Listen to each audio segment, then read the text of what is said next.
Selamat datang di YouTube channel saya, Darwin. Sesi ini saya akan membahas mengenai analisis resiko dengan menggunakan FMEA atau Federal Effect Analysis. Artinya, menganalisa dampak atau efek ketika terjadi suatu kegagalan.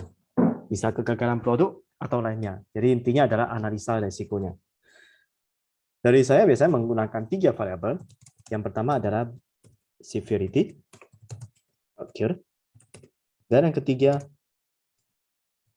detection. Jadi saya singkat SOV, OCC, dan DET. Dari ketiga variabel ini nantinya akan dikalikan, yaitu dikalikan SOV kali OCC kali DET.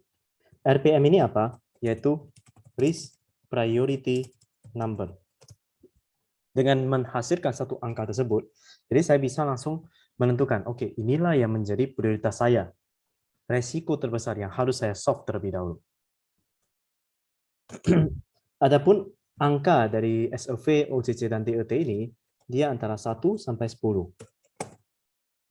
SOV, OCC, DET. Contohnya, katakan ada satu produk yang diproduksi. Nah, hasil produksi tersebut, peluang terjadi kegagalan. Jadi, severity itu adalah peluang. Kegagalannya itu adalah 60%. 60%. Berarti ini berada di angka berapa? Kalau angka 1 sampai 10, berarti dia berada di angka 6. Peluang gagalnya itu ada 60% di angka 6. Peluang terjadinya kegagalan tersebut, atau seringnya, lebih tepatnya adalah frekuensi. Frekuensi terjadi kegagalan tersebut, ternyata dari angka 1 sampai 10, hanya di angka 3. Kemudian detection. Detection ini bukan berarti bisa deteksinya, kapan deteksinya, melainkan undetected-nya, potensi undetected terjadi kerusakan atau kegagalan tersebut di angka berapa. Kalau memang bisa dideteksi, cepat terdeteksi, berarti angkanya pasti kecil. Tetapi untuk mendeteksinya itu nggak semudah itu. Kadang udah muncul kegagalan tersebut, baru kita tahu. Berarti dia di angka 10. Jadi bilanglah, undetected. Jadi lebih tepatnya deteksi ini adalah undetected. Undetected-nya di angka berapa? Di angka 7.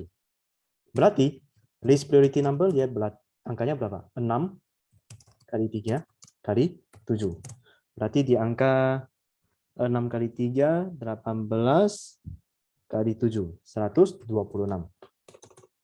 Kemudian ada contoh kedua. Peluang terjadi kegagalan untuk produk kedua, dia di angka 40%. Berarti angka 1 sampai 10, di angka 4. Frekuensi terjadinya itu tinggi, bisa di angka 7. Undetected-nya di angka berapa? Undetected di angka 1. Berarti cepat terdeteksi. Oke, berarti risk priority number, dia berapa? 4 kali 7 kali 1. Hasilnya 28. Nah, dari dua hal ini, berarti mana nih yang harus diprioritaskan?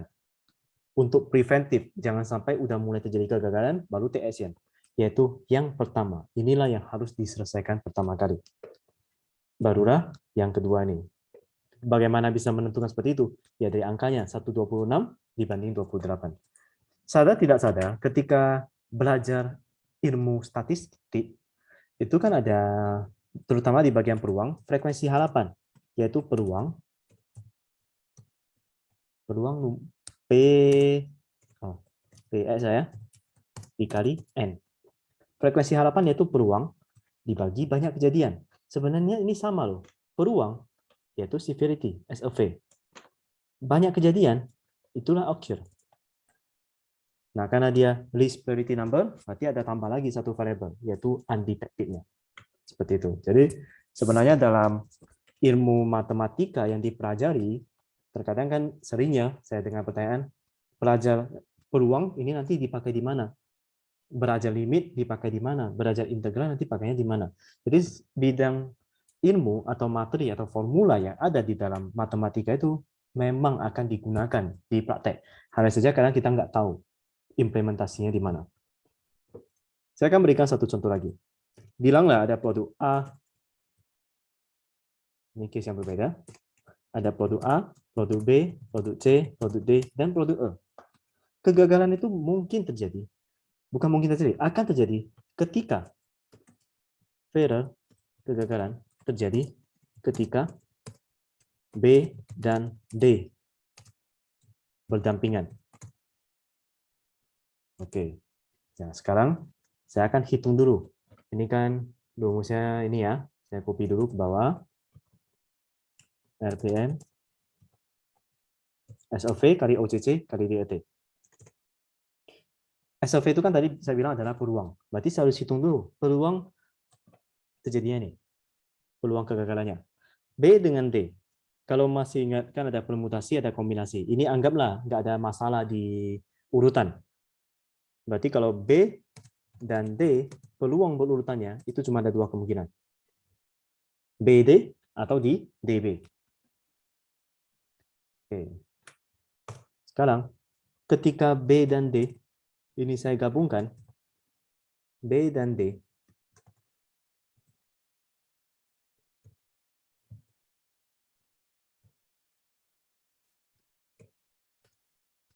oke, ini kan berarti udah jadi satu paket nih.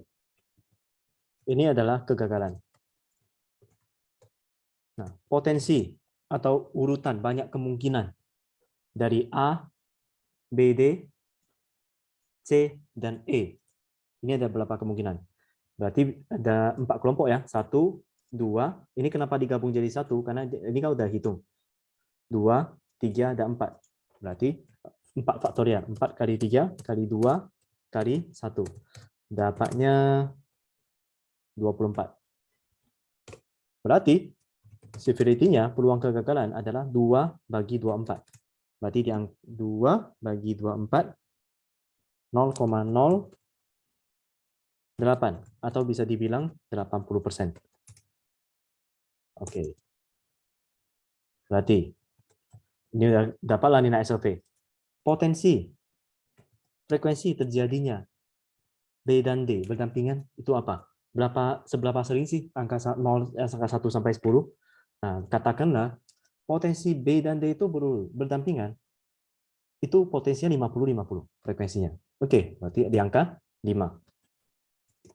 Kemudian undetected. Undetected, dia udah mau berdampingan, baru ketahuan. Mau berdampingan, misalnya B dan D udah di depan mata, ini bakalan ada masalah nih. Nah, karena ada kata berdampingan, hampir berdampingan, berarti potensi undetected-nya anggaplah di angka 5. Jadi, list priority number, oke, nggak apa-apa, RPM atau RPN. Saya bilang aja RPM. List priority number adalah angka 8. Tadi 80% berarti 8 kali 5 kali 5. Berarti jawabannya 120. Inilah kegagalan. Inilah angka list priority number. Di angka 120.